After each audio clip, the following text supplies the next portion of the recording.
Alors hier, Ousmane Dembélé est peut-être en train de devenir le nouveau roi, puisqu'il a mis un doublé lors de la victoire à Lorient. Alors on a surtout l'impression qu'il a eu un déclic devant le but, puisqu'il en est à 4 buts en 3 matchs, alors que pendant 8 mois il avait presque pas marqué, ou pas marqué du tout même. On connaît en plus de ça son potentiel technique, alors arrive-t-il à maturité? Peut-il être le leader d'attaque du PSG l'an prochain à la place de Mbappé? Est-ce que vous y croyez? 32-16, appelez-nous pour débattre. Jérôme. Écoute, s'il commence à marquer des buts, déjà qu'il faisait des passes décisives, il en a fait, il en a fait beaucoup l'année dernière avec Barcelone. Ça a mis le temps au PSG, mais souvent ces passes arrivent à trouver preneur et ça crée des situations intéressantes pour le Paris Saint-Germain. Son dynamisme, sa percussion, il a été pris pour ça aussi et c'est vrai qu'il ne se cache pas, même dans un mauvais jour où il a beaucoup de déchets, et ça arrive dans ce genre de joueur. C'est pas lui qui va se mettre des choses dans la tête qui vont le faire douter, même les sifflets ou quoi que ce soit. Il reprend le ballon, il demande, il percute, puis ça passe pas, c'est pas grave, il recommencera de toute façon. Alors c'est vrai que cette irrégularité-là, on va dire, elle peut être étonnante pour un joueur qui a été acheté aussi cher et qui a une importance folle dans cette équipe du Paris Saint-Germain. C'est un joueur international français, titulaire en équipe de France, quasiment, avec Coman sur le côté droit. C'est lui ou Coman, mais très souvent c'est lui.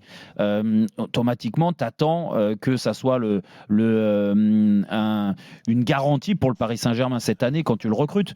Le temps d'adaptation, parce que même s'il arrivait là à Paris, une ville qu'il connaît, où il a grandi pas loin, mais il adore ce Paris Saint-Germain-là, il y a automatiquement l'adaptation. Mais une fois que tu as dit ça, c'est allé très vite. Et moi, je l'attendais. Et on en avait parlé avant le match aller contre Barcelone. Oui. J'attendais que sur ces matchs-là clés, il a été pris pour ça, il fasse passer un cap à l'équipe. Et c'est ce qu'il est en train de faire. En fait, parce que lui, tu as l'impression que la réussite à la tournée, mais ça c'est aussi, moi je dis pas qu'il est devenu d'un seul coup un peu plus adroit devant le but, ça restera un joueur irrégulier de ce côté-là, c'est pas à cet âge-là qu'il va devenir impeccable et à 100% de réussite, mais malgré tout je trouve que il est libéré de quelque chose et vraiment les grands joueurs se nourrissent de ces échéances-là importantes et tu as l'impression que c'est ce qu'il est en train de faire. Donc moi je compte sur lui pour qu'il continue ça comme ça en demi-finale de la Ligue des Champions, parce que si c'est le cas, le PSG a une réelle chance d'aller en finale, voire de la gagner, mais il y a un mais. Et c'est pour ça que je te dis, pour répondre à ta question, est-ce qu'il va prendre la suite de Kylian Mbappé? Moi, j'irai pas jusqu'à là. Ouais, t'as un doute, quand même. Non, parce que t'as pas de certitude avec lui quand même. Dugas, écoute, c'est un garçon, on est tous déjà ravis de le voir enfin être efficace. Parce que quoi qu'on en dise, c'est un joueur qui fait rêver tout le monde. Voilà, c'est un joueur qui est spectaculaire. C'est un joueur qui a une bonne tête, il est gentil, il est sympathique, tu vois sa bouille, il est jamais en train de râler, il est toujours là, tu as l'impression qu'il est heureux de tout. Donc voilà, tu ressens ce garçon de bonnes ondes, tu vois. Ouais. Après, on a vu tellement de déchets, on a vu tellement par moments un peu de n'importe quoi, que là, de le voir enfin pouvoir être efficace, même lui doit se sentir un peu soulagé, quoi. Parce que quand tu as autant de potentiel, que tu es capable de faire autant de différences, quand tu es autant spectaculaire, pied droit, pied gauche, et ne jamais arriver à conclure, c'est comme si tu vas au resto 10 fois avec la fille que tu convoites, et malheureusement, tu n'arrives jamais à lui faire un bisou, quoi. Et bien lui, c'était un peu ça. Tu arrivé sur ta fin, tu disais le match, il a fini, tu disais, bon, ben écoute, j'ai kiffé, mais à la fin, ben, il n'y a rien. Il n'y a rien, je vais me coucher, et je vais pas faire de beaux rêves. C'est un garçon, je pense que Jérôme l'a très bien dit et je suis d'accord avec lui. Je pense qu'on restera toujours sur notre fin avec lui. Il y aura toujours des hauts, il y aura toujours des bas. Là, c'est une période qui est faste, qui est ultra favorable pour lui et forcément pour le Paris Saint-Germain, parce que je pense qu'il a un rôle plus que décisif. Je le sens heureux au Paris Saint-Germain. Je le sens bien. Il est capable de tout comme du meilleur. C'est une période. Il peut pas passer un cap quand même. Vous avez quand même un doute général sur lui. Écoute, il a 27 ans. Je crois qu'il peut encore progresser.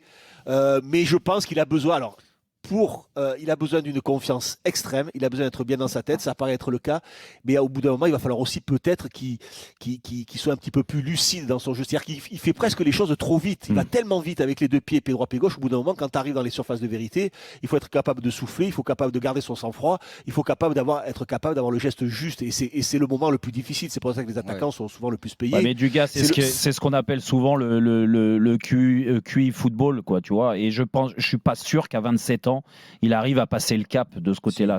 Ça restera le joueur qu'il a confiance avec été. un entraîneur qui a l'air de lui convenir, ça a l'air de bien se passer vois, à Luis Enrique, il va quand même progresser. C'est Dugas, quand tu le vois. Il est capable. Je dis pas qu'il marquera 52 buts par saison, Jérôme, Ouais. mais il est capable de marquer. Non, mais il tu doit le vois, être capable de marquer une quinzaine de buts par saison. Quand Oui, même. mais tu le vois dans sa gestuelle. En fait, même sur les passes, des fois, il fait des trucs incroyables parce que franchement, il est capable d'éliminer 2-3 joueurs. C'est un génie de ce côté-là. Mais incroyable. Il y a très peu de joueurs au monde qui sont capables de faire ce qu'il fait. Mais derrière, tu as l'impression que le plus facile, c'est de glisser la balle à l'attaquant. Il va te faire une passe à contre-courant, quoi. Vraiment, à contre-temps. D'un autre monde. Et tu te dis, mais le mec est capable d'éliminer dans un mouchoir de poche 3 joueurs, de faire une différence incroyable, d'accélérer comme très peu de joueurs peuvent le faire sur 10 mètres.